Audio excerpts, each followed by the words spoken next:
Jika kalian bertanya siapa tokoh Alkitab favorit, spontan saya akan menjawab Yusuf. Ada satu momen di mana saya berpikir, wah, saya tak akan bisa jadi seperti dia. Momen di mana matanya begitu peka.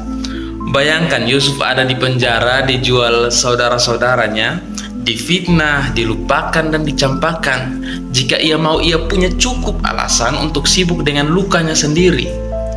Tapi tercatat hal kecil yang sering kita lewatkan. Yusuf memperhatikan wajah orang lain, wajah dari juru roti dan juru minuman.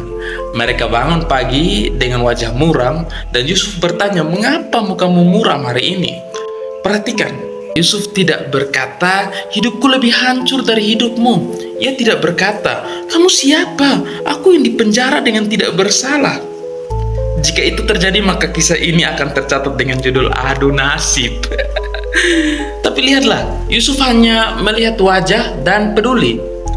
Jika Yusuf hidup di zaman sekarang, mungkin penjara itu bernama depresi, kegagalan, atau masa depan yang buntu. Dua orang itu mungkin bukan juru minuman ataupun juru roti. Mereka bisa adalah teman yang kelihatan baik-baik saja, padahal hatinya sedang runtuh. Yang menarik di sini bukan mimpinya, yang menarik bukan tafsirnya, yang menarik adalah di tengah hidup yang remuk, Yusuf masih bisa melihat orang lain yang remuk juga. Ia bukan sekedar peka, itu empati. Karena empati tidak lahir dari hidup yang mudah, empati lahir dari luka yang tidak membuat kita buta.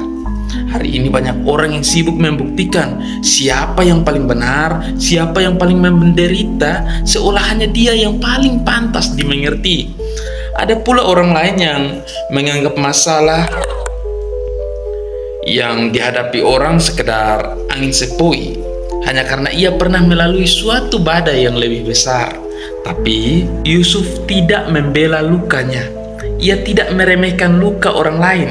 Ia membuka matanya, dan mungkin itu sebabnya Tuhan masih bisa mempercayakan mimpi orang lain ke tangan Yusuf. Karena orang yang tidak bisa melihat kesedihan sesama tidak akan pernah layak memegang masa depan mereka.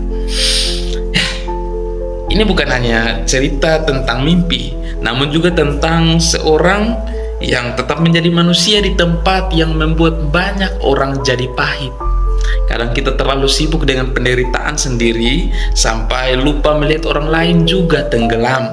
Padahal bisa jadi kesembuhan kita berasal dari satu kalimat sederhana. Kenapa wajahmu muram hari ini?